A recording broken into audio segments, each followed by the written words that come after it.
சொந்தமாக YouTube channel நடத்த வேண்டுமா? நீங்களும் பிரபல ஆங்கர் ஆக வேண்டுமா?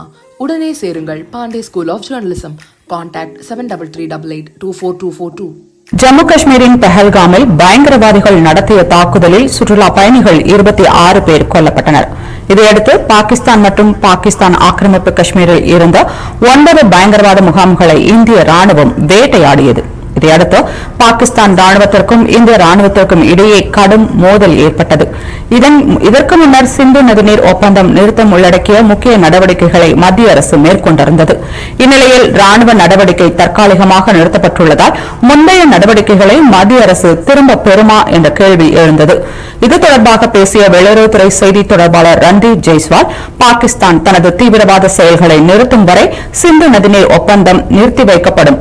இந்தியா பாகிஸ்தான் மட்டத்திலான பேச்சுவார்த்தையின் போது வணிகம் தொடர்பான எந்தவொரு விவகாரமும் விவாதிக்கப்படவில்லை. போர் நிறுத்த ஒப்பந்தத்தை பாகிஸ்தான் மீறினால் இந்தியா மீண்டும் தாக்கும் என்று எச்சரித்துள்ளார்.